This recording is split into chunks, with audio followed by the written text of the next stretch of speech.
의석을 정리해 주시기 바랍니다.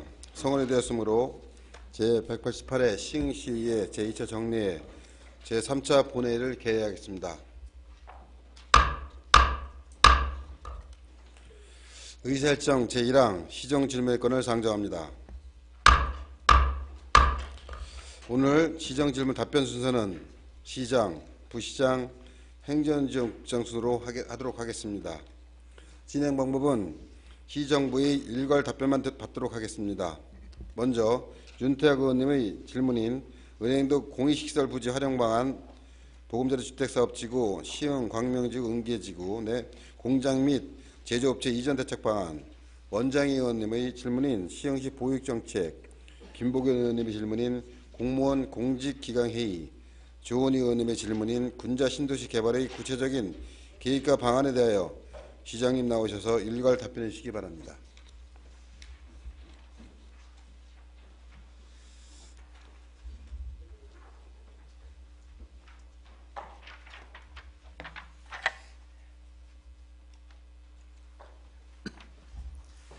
시흥시장 김윤식입니다. 시흥시의회 제2차 정례회에서 시정 현황과 관련하여 의원님들께 시정 질문을 받고 답변을 드리게 되니 시정을 책임지고 있는 저로서는 책임감과 더불어 어깨가 무거워지는 것을 느낍니다.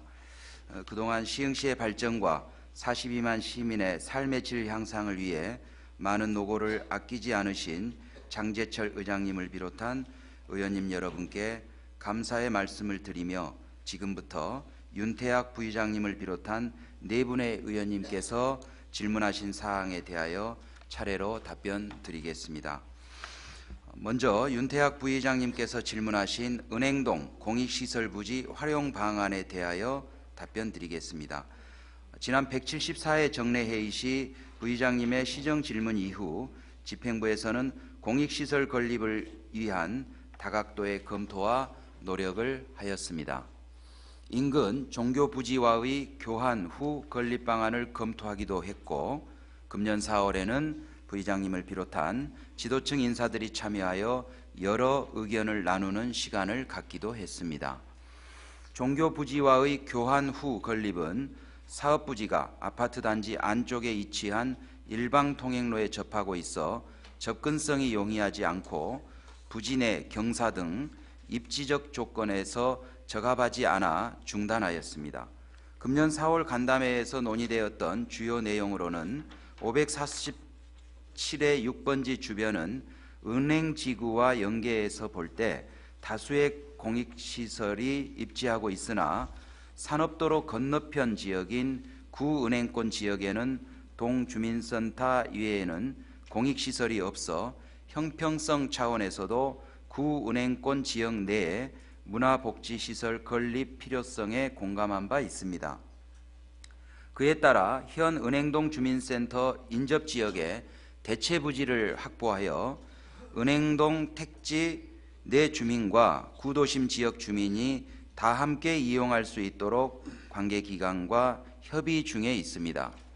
현 위치에 대한 공익시설 건립은 은계지구와 인접하여 위치하고 있어 시설의 상호 연계성과 효율성, 시의 재정 여건 등을 종합적으로 고려했을 때 고민하지 않을 수 없습니다. 부의장님께서도 잘 알고 계신 바와 같이 한정된 재원으로 보다 많은 지역 주민이 공공시설을 이용할 수 있도록 하는 것이 저희들의 책임인 동시에 과제일 것입니다. 상대적으로 소외감을 느끼고 있는 은행동 구도심권 주민의 의견을 간과할 수 없는 사안입니다. 향후 지역 주민의 요구사항과 시설, 입지, 균형 등의 관점에서 지역 주민과 시의회의 입장에 대한 충분한 의견 교환 후 보다 합리적인 대안을 마련하도록 하겠습니다.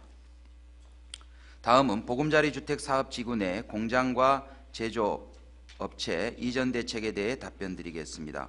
보금자리 주택 사업은 무주택 서민들에게 저렴한 주택 공급을 목적으로 향후 10년간 수도권 지역에 100만 호 공급 계획에 따라 우리 시의 은계지구, 시흥광명지구와 보금자리 주택지구로 전환된 장현목감지구 등 4개 지구의 계획 인구 약 20만 명으로 개발되는 사업입니다.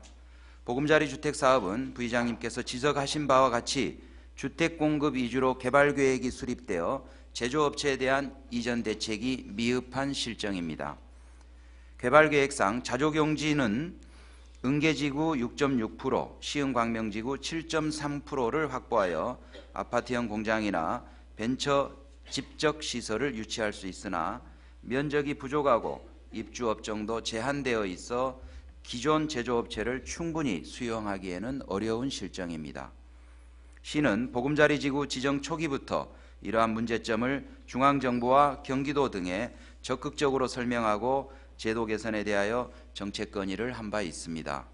특히 지난 2010년 4월에는 보금자리 주택사업 문제점 전반에 대하여 12건의 제도 개선을 경기도에 건의하였으며 2010년 7월에 기업 이전 대책을 포함한 9건에 대해서는 우리 시 의견대로 경기도가 중앙정부에 제도 개선 방안을 건의한 바 있습니다. 이러한 우리 시의 노력과 지역사회의 도움으로 지난 5월 19일 보금자리 특별법이 개정되어 보금자리 지구에 편입되는 제조업체 중 등록된 공장이나 제조업소로 건축 허가된 건물의 부지 면적 범위 내에서 공업지역을 지정할 수 있도록 제도 개선이 이루어졌습니다. 우리 시가 주민대책위에 협조를 구하여 시흥광명지구 내 제조업체에 대해 실태조사를 실시한 결과 시흥광명지구 내에 약 1,400개의 제조업체가 가동 중이고 연간 총 매출액이 1조 1천억에 달하며 종사자도 약 8,000명에 이르고 있는 것으로 파악되었습니다. 이와 같이 보금자리에 지구에 편입된 제조업체들이 지역경제에 막대한 영향을 미치고 있다는 점을 최대한 부각하여 경기도와 국토해양부 등의 제조업체로 사업자가 등록된 기업 모두를 공업지역으로 이전할 수 있도록 안현동 1호내 은계지구와 장현지구 대체부지로 29만 평방미터, 시흥광명지구 남측에 시흥광명지구와 목감지구 대체부지로 72만 평방미터를 공업지역으로 지정을 건의한 상태이며 지난 7월 22일에는 LH 사장 면담을 통해 협조를 요청한 바 있습니다. 이러한 우리 시의 요구가 반영되기 위해서는 보금자리 특별법 재개정이 필요하여 단기간 내에는 문제가 해결되기 어려운 사항입니다. 따라서 사업지구 내 모든 업체가 이전할 수 있도록 인근 시의 공업지역 물량을 추가 확보하는 방안도 함께 추진하고 있으나 이 또한 해당 시의 동의가 필요한 사항으로서 여러 가지 어려움이 있습니다. 시의회에서도 부의장님이 염려하시는 바와 같이 공장 등록이 된 업체만이 아니라 사업지구 내 모든 기업의 이전 대책이 수립될 수 있도록 최선을 다하고 있으나 제도적으로 많은 어려움이 있어 문제 해결이 쉽지 않다는 점을 깊이 이해하여 주시기 바라며 향후 문제 해결을 위해 적극적으로 노력하도록 하겠습니다. 이상으로 윤태학 부의장님 질문에 대한 답변을 마치고 다음으로는 원장희 의원님께서 질문하신 시흥시 어린이집 보육 환경과 대책 등에 대해 답변 드리겠습니다. 첫 번째로 질문하신 어린이집 급식 실태에 대해 답변 드리겠습니다. 의원님께서 언급하신 바와 같이 시흥시 보육시설 430개소 중 50인 이상의 집단 급식소로 신고된 73개 시설에 대해서는 식품위생법 및 식품안전관리 지침에 의거 소비자 식품위생감시원과 민간 합동점검을 매년 1회 이상 실시하고 적발된 보육시설에 대하여는 재점검 실시로 어린이의 건강한 식생활 환경 조성과 집단급식 위생관리에 철저를 기하고 있습니다. 최근 2년간 73개소 보육시설에 대한 지도점검 결과 유통기한이 경과된 식품보관시설 2개소와 보존식 미보관시설 2개소, 준수사항 위반시설 2개소 등 6개 급식소에 대한 과태료 부과와 시정명령 처분을 하였습니다. 현행 영유아보육법상 보육시설의 운영과 관련한 보조금 관리, 아동 및 종사자 관리 등 이 법 사항에 대해서는 강력한 행정처분으로 제재할 수 있으나 급식과 관련한 사항은 식품위생법상 과태료 처분 이상 크게 제재할 수 있는 법적 근거가 미비합니다. 하지만 일부 취약한 보육시설에 대해서는 중점관리 대상 급식소로 특별 분류하고 분기별로 집중관리를 실시하여 먹거리에 대한 철저한 안전관리로 학부모 불안감을 해소하도록 하겠습니다. 다만 집단급식소 신고 대상이 아닌 50인 미만 357개 보육시설 중 266개 시설은 보건복지부 평가인증기관에서 건강과 영양, 보육환경, 시설 운영관리, 보육과정, 상호작용과 교수법, 시설안전 등 6개 영역 70개 항목에 대하여 약 1개월간 현장에서 철저한 검증과 평가를 거쳐 인증받은 시설이기에 지도점검을 제외하고 있으며, 이를 제외한 91개 시설에 대해서는 점검 리스트에 따라 정기 및 수시 지도점검을 실시하고 있고, 최근 2년간 87개 시설을 점검하여 27개소에 대해서는 시설 운영 정지, 시설장과 보육교사 자격 정지, 시정명령 등 행정처분을 한 바 있습니다. 또한 50인 미만 영세시설의 급식관리 문제점을 보완하기 위해서 시흥시 보육정보센터에서는 표준식단표를 마련하여 보육시설에 보급하고 급식, 위생 관련 교육과 정보를 수시로 제공하여 사전 예방 차원에서 대응하고 있습니다. 향후 2012년도에는 이용자 부모와 자원봉사자를 중심으로 안심보육 모니터단을 구성하여 보육시설 급식 실태를 포함한 시설 운영 전반에 대해서 모니터링하고 그 결과를 시책에 반영하여 안심하고 맡길 수 있는 보육환경 조성을 위해 더욱더 노력하겠습니다. 다음으로 학교급식 지원센터를 통한 어린이집 급식의 안전한 먹거리 관리와 공급 확대 방안에 대하여 말씀드리면, 현재 학교급식지원센터는 시흥시 학교급식운동본부의 위탁운영 관리하고 있습니다. 그러나 아직까지는 동센터의 영역 확대를 고려할 만큼 센터의 기반이 조성된 상태가 아니고, 현행 학교급식법 제4조의 규정에 의하여 학교급식의 대상을 초중등교육법에 의한 학교로 한정하고 있어 영유아 보육법에 근거한 어린이집의 급식관리 영역과는 별개임을 감안할 때 센터를 통한 급식의 전면 공급은 현행 규정상 어려움이 있습니다. 두 번째로 질문하신 보건복지부 2층 특례 어린이집 인가에 대해 답변드리겠습니다. 2010년도에 보건복지부에서 영유아 아동에 대한 보호 안전대책 일환으로 기존 2층 이상에 설치된 보육시설에 한하여 1층 또는 건물 전체에 대한 보육시설 설치를 인정하는 규정입니다. 이 규정에는 정원 증가, 대표자 변경을 조건 없이 허용하는 것으로 동사항은 보육시설 수급 계획에 의하여 인가를 제한하는 규정에 저촉되지 않는 특례사항으로 아동의 안전을 위한 한시적 정책임을 이해하여 주시기 바랍니다. 우리 시 현황을 말씀드리면 2010년부터 11년도 현재까지 10개 시설이 변경 인가되어 기존 정원 320명 대비 807명이 증가되었으며, 현재 동시설을 이용하고 있는 아동은 806명입니다. 또한 한시적으로 인정되는 기간인 금년 말까지 현재 1개 시설이 추가 추진 중에 있습니다. 세 번째로 주문하신 보육시설 매매 시 인가증 반환을 의무화하는 방안에 대해 말씀드리겠습니다.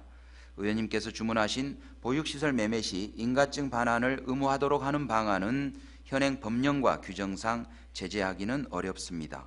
하지만 보건복지부에서는 보육시설 매매 시 인가와 관련하여 여러 가지 폐단을 막기 위해 영유아 보육법을 개정 중에 있습니다. 그 내용을 보면 최근 어린이집 억대 권리금으로 거래되는 부작용을 예방하기 위해 보육시설 변경 인가 신청 시 소요 경비 조달 계획서와 부채 상환 이행 계획서를 제출하도록 규정하고, 부채 상환 계획을 이행하지 않으면 인가를 취소할 수 있는 새로운 규정을 마련 중에 있습니다.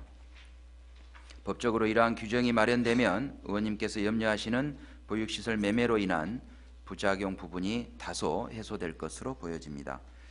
마지막으로 우리시 보육교직원 자격증 소지 현황에 대하여 말씀드리겠습니다.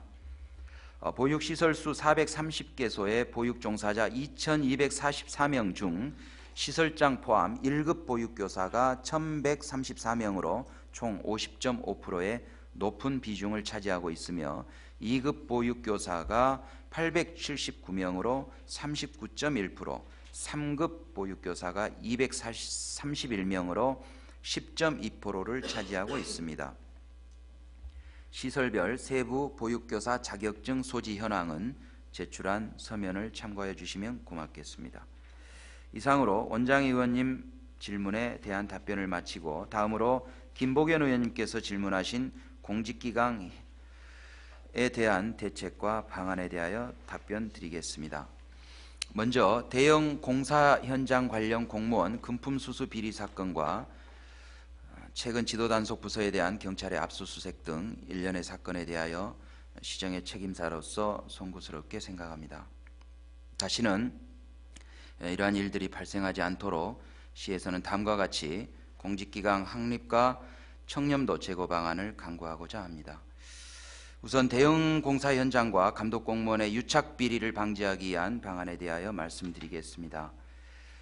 현재 공사발주부서에서 사업계획, 기본 및 실시 설계, 공사감독, 설계 변경, 공사 준공 및 유지관리 등 전반적인 업무를 추진함에 따라 사업 추진 단계별 부조리 발생 개연성이 상존하고 있으며 사업 추진과 관련한 각종 민원 처리 등에 많은 시간이 할애되어 보다 더 실질적인 공사감독에도 어려움이 있습니다. 따라서 시에서는 공사감독을 전문으로 실시하는 감독부서의 별도 설치를 검토하고 있고 3년 이상의 장기공사에 대해서는 현장 대리인과 감독 공무원과의 유착 가능성을 최소화하기 위하여 현장 대리인 임기를 2년으로 제한하는 방안도 검토하고 있습니다.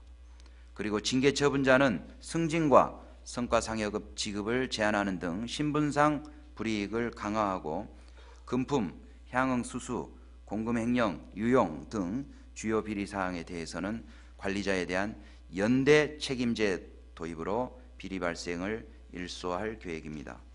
음주운전자는 면허의 정지와 취소의 구분 없이 삼진아웃제를 시행할 방침이며 동승자에 대해서도 책임을 묻는 방안을 검토 중에 있습니다.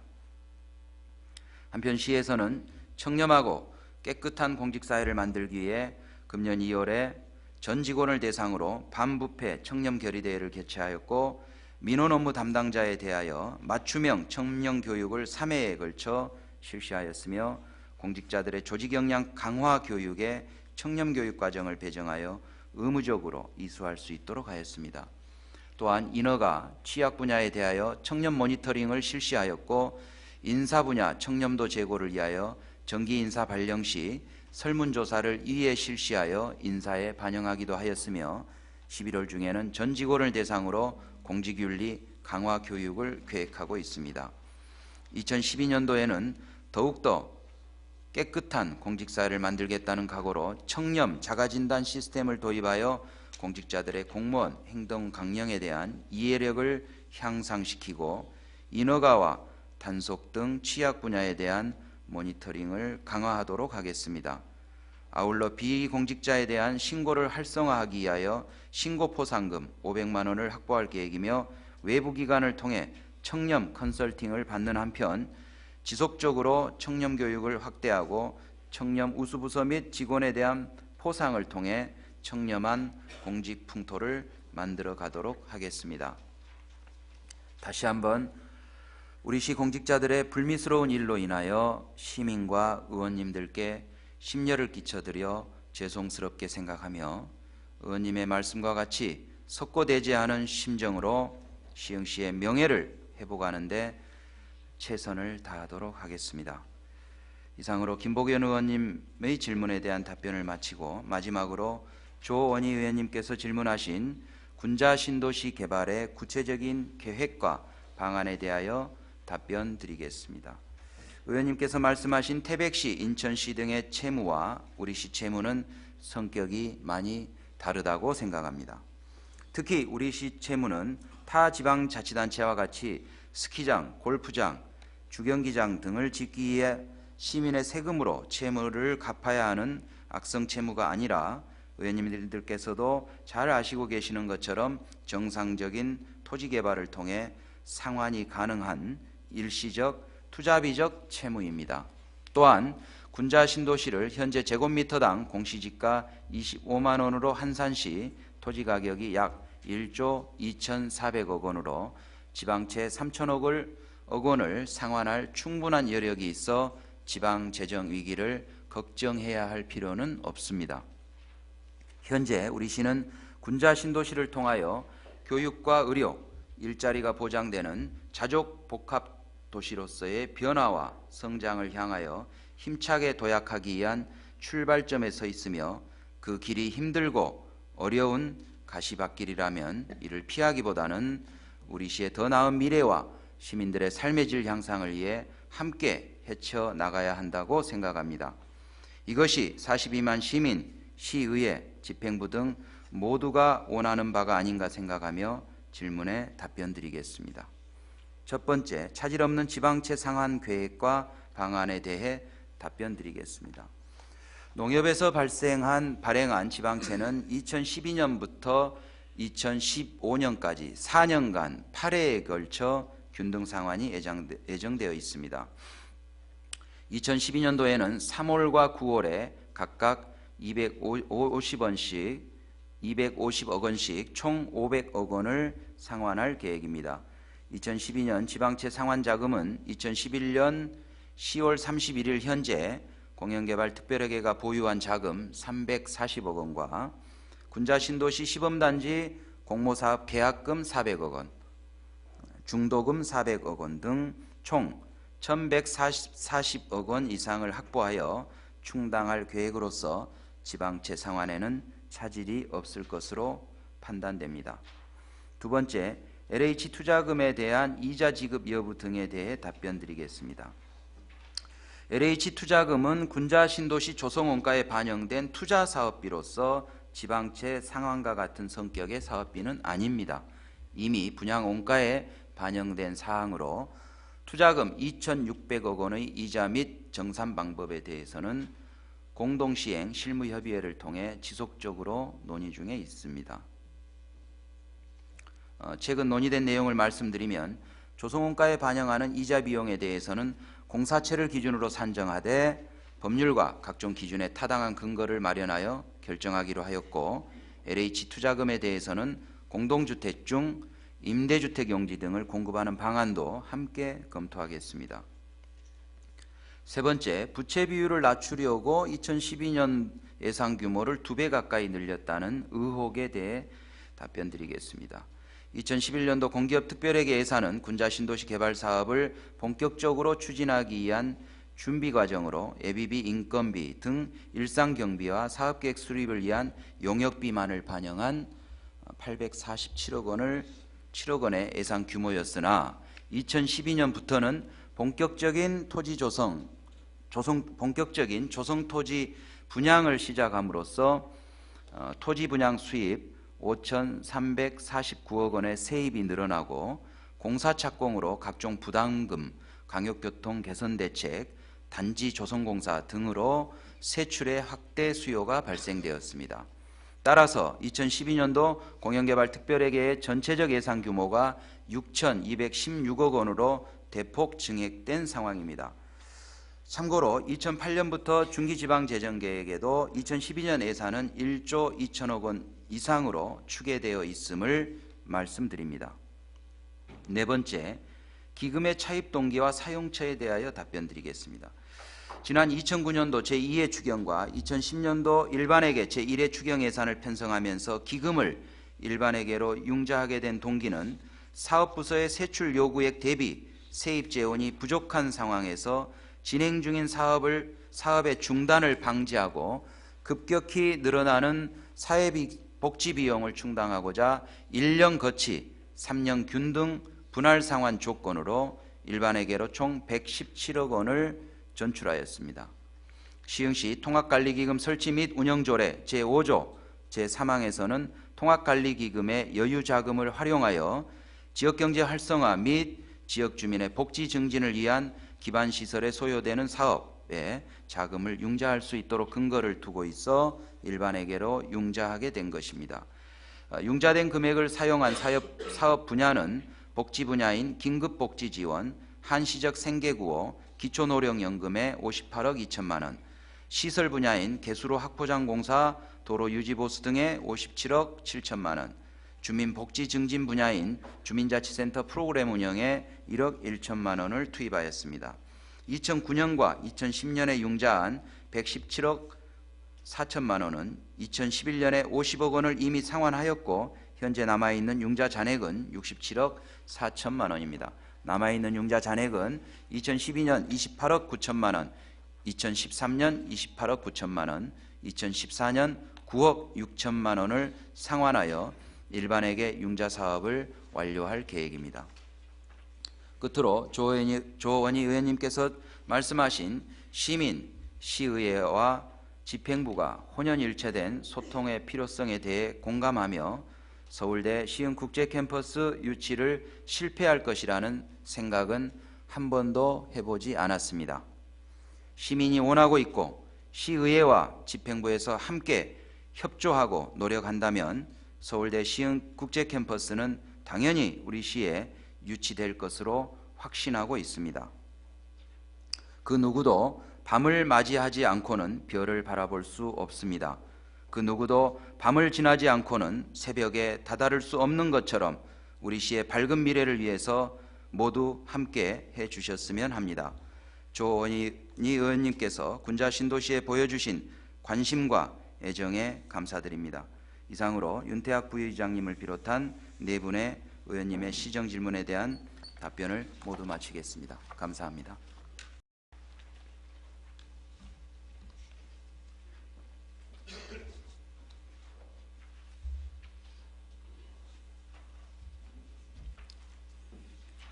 시장님 수고하셨습니다. 다음은 박선욱 의원님의 질문인 시흥시 기업정책에 대하여 부시장님 나오셔서 답변해 주시기 바랍니다.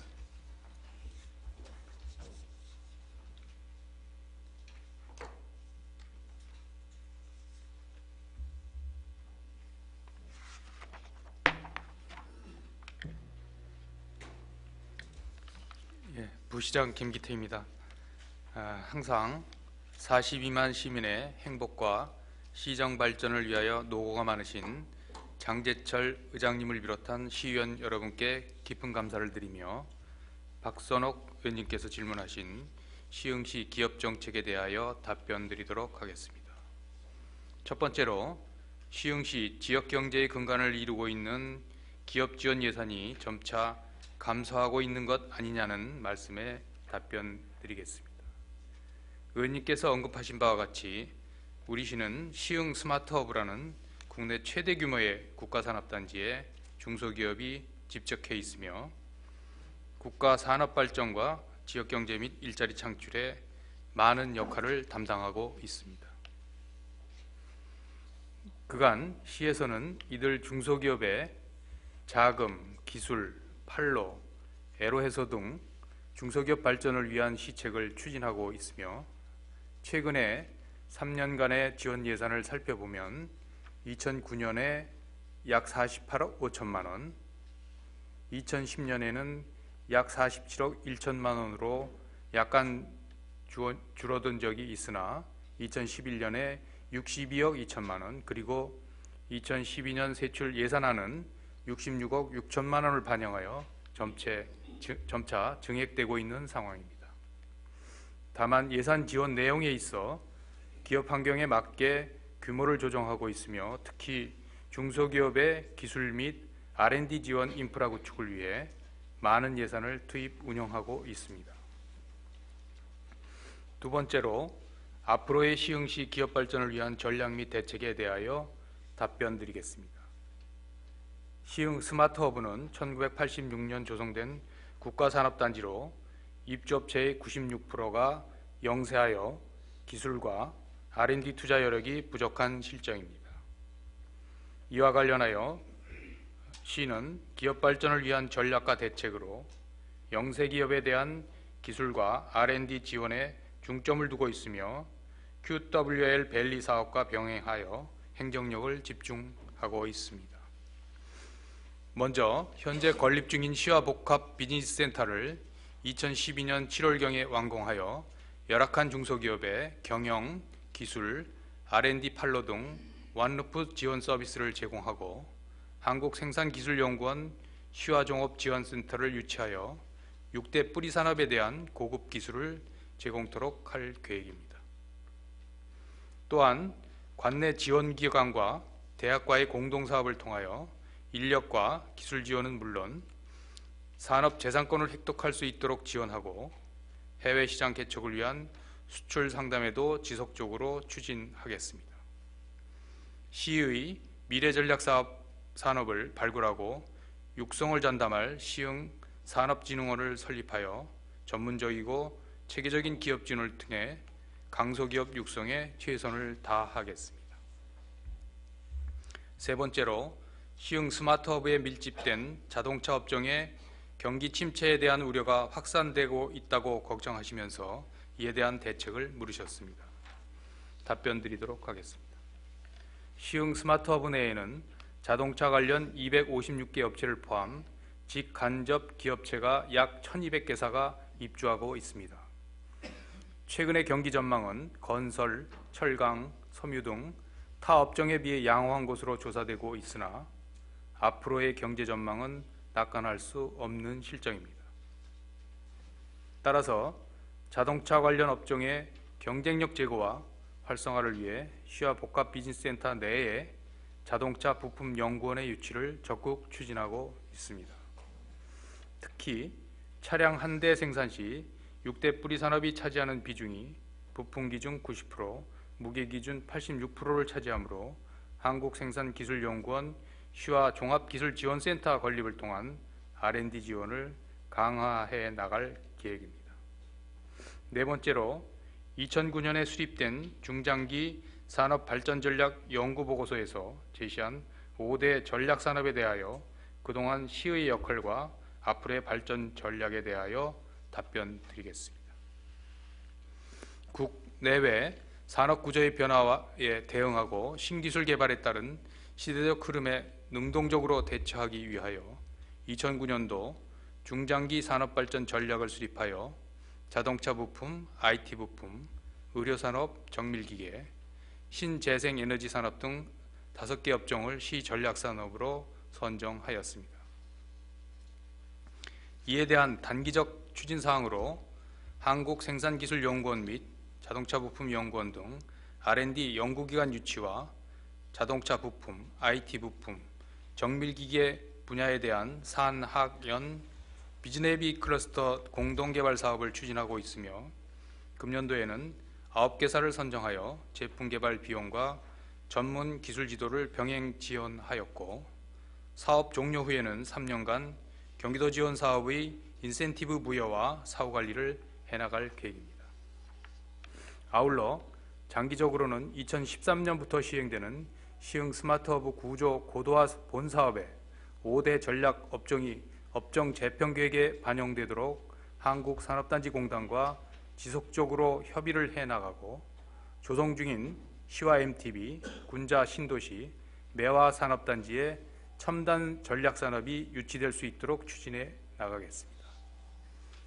또한 신재생에너지 산업은 국가재정 의존도가 높은 업종으로서 녹색체험 전시관 건립, 시민 햇빛발전소 설치 등 국가 정책에 맞추어 내실 있게 추진하겠습니다. 미래의 트렌드는 먹고 사는 문제 해결과 어떻게 살 것인지의 신가에 귀결될 것이라고 봅니다.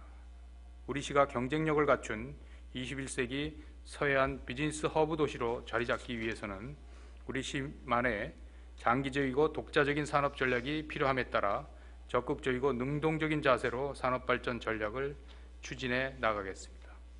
의원님의 시정에 대한 염려와 고견에 감사드리며 이상으로 박선옥 의원님 질문에 답변을 마치도록 하겠습니다. 감사합니다.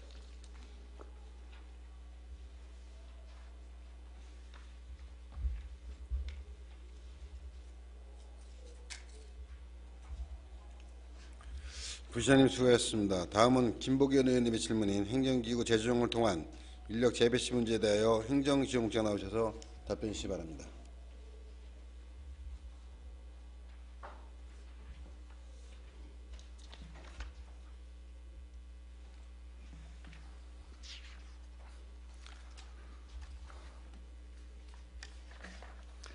행정지원국장 장주환입니다.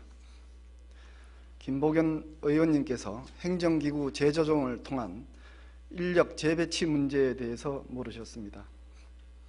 김복연 의원님의 질의 내용에 대하여 두 가지로 나누어 말씀드리겠습니다. 첫 번째 문제는 공무원의 정원 문제이고, 두 번째는 부서별 형평성 있는 인력의 재배치 문제입니다. 첫 번째 공무원의 정원 문제입니다. 의원님의 말씀대로 우리 시의 공무원 정원이 다른 시에 비해 매우 적은 편입니다. 의원님께서 잘 아시는 바와 같이 현 정부는 작은 정부를 지향하며 지방자치단체에도 지속적인 인력 감축을 주문하고 있습니다. 우리 시의 정원은 2007년 985명에서 2011년 961명으로 24명이 줄었으나 각종 개발사업, 사회복지, 교육지원 등 국책 및 시책 사업으로 업무량은 계속 늘고 있는 실정입니다. 우리 시의 공무원 1인당 주민수가 436명으로 경기도 지자체 중 2위로 열악한 수준이며, 근본적으로 정부에서 총액 인건비의 기준 인력을 정원해야 해결이 될 수 있기에 2012년 총액 인건비 기준 인력을 정원하기 위해 행안부 및 국회 방문 등 다각도로 노력을 하고 있습니다. 두 번째로 형평성 있는 인력의 재배치 문제입니다. 시에서는 행정 환경의 변화에 능동적으로 대처하기 위하여 2011년부터 유동자원제를 실시하여 기능이 쇠퇴하거나 업무가 감소한 분야의 인력을 감축하여 민원 증가 등 행정 수요가 급증하는 부서에 우선 배치하고 있습니다만, 직접 민원을 처리하지 않는 부서라 하더라도 기본적으로 처리해야 하는 업무가 있고, 이 또한 타 시에 비해 과중한 업무량으로 판단되고 있으며 인력의 재배치로만 문제를 해결하기에는 한계가 있습니다. 특히 사회복지 인력의 부족 분야에 대해서는 2014년까지 사회복지 인력 32명을 확충할 계획이며, 금년 12월 10일 정부에서 실시하는 사회복지직 채용시험에서 우리 시도 20명을 채용할 계획입니다. 향후 사회복지직 최종 합격자를 포함 2012년 총액 인건비 기준 인력이 증원되면 부서별 민원 수요를 포함한 업무량을 고려한 정원 조정 등의 인력 재배치로 시민에게 보다 나은 행정 서비스가 제공될 수 있도록 최선을 다하겠습니다. 현대 행정은 정보통신의 발달, 행정 서비스에 대한 주민 욕구 수준의 질적 향상 등 지방행정 환경 변화가 그 어느 때보다 빠르게 진행되고 있습니다. 조직과 정원의 운영은 고정되어 있는 것이 아닙니다. 급변하는 행정 환경 등의 변화에 능동적으로 대처하고 조직 운영의 효율 극대화를 위하여 시의회와 사전 교감하고 조직의 기능을 조정할 예정입니다. 마지막으로 김복연 의원님의 시민과 직원들에 대한 배려와 관심에 감사드리고, 아울러 의원님 모두가 기대하시는 성과를 내어서 시민께 봉사하는 조직, 또 시공직자들에게는 행복한 직장이 되도록 노력하겠습니다. 감사합니다.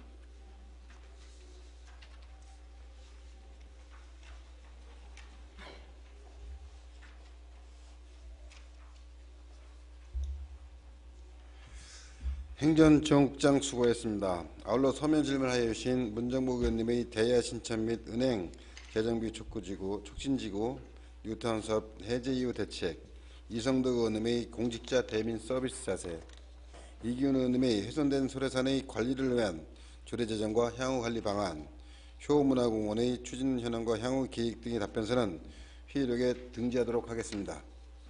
이상으로 오늘 시정 질문에 대한 답변을 모두 마치겠습니다. 오늘 시정 질문 답변을 경청하여 주신 의원님과 성실과 답변해 주신 시장님을 비롯한 관계 공무원 여러분께 감사의 말씀을 드립니다.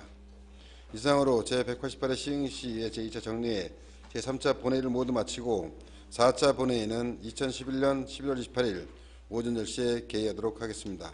잔회를 선포합니다.